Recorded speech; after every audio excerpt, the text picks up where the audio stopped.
codependency during COVID.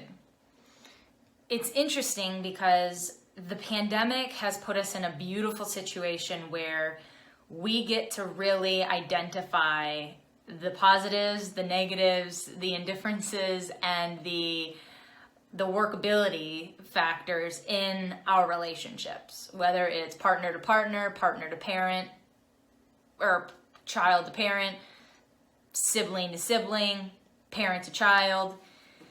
But what I want to make sure everyone is taking into account and consideration is the codependency partner to partner dynamic of time, energy, and impact. And what I mean by that is, so introverts, we require time alone to recharge. We like quietness, solitude, and deep conversation. And extroverts need people, energy, multiple conversations, multiple situations and scenarios. That's how they get their energy.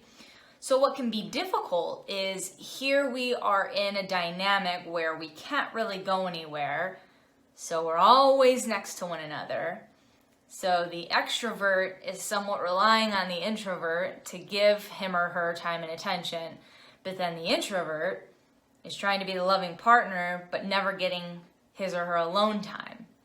And what's interesting about this then is, as I was stating, we're getting clear on relationships, period. And in this pandemic process, there's been a lot of both positive and negative, but taking into consideration the level of relationships that have kind of dwindled off or been recognized as not healthy or worthy or conducive. I think the more people I talk to, a lot of people have that scenario where like, oh, the people I thought would be here and be really supportive and be hearing me out on the days that I'm struggling have vanished. And then people that I've always really considered myself an acquaintance to have showed up.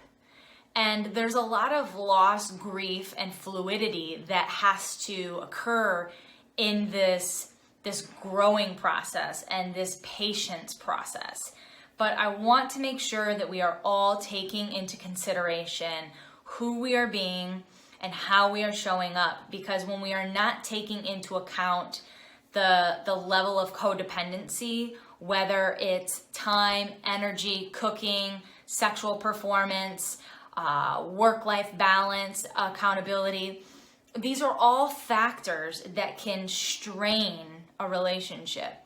Not to mention, in some of the dynamics, say you have an introvert and an extrovert, but the extrovert is socially awkward and a really strong personality, so that person struggles to have friends or a sense of community. So that person relies on the introvert to be bringing that to the table.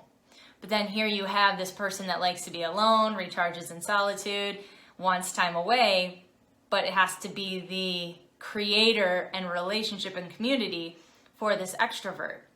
That happens in different dynamics of relationships too, with intimacy, conflict resolution, healthy lifestyle patterns, planning and coordinating the schedule.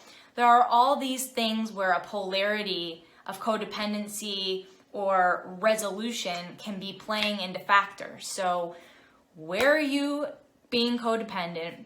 Where are you creating strain? How are you creating connection? And when you sit back and you look at your relationship, are you following suit based on what you think you should be doing, or to just keep the days smooth and flow? Or are you making sure that you are creating special moments, intentional moments, some excitement in every day on a day-to-day basis? Not saying that it's going to be easy, not saying that you're failing if you're not doing it, but you do have the ability to choose to create connection. So how are you going to do that today?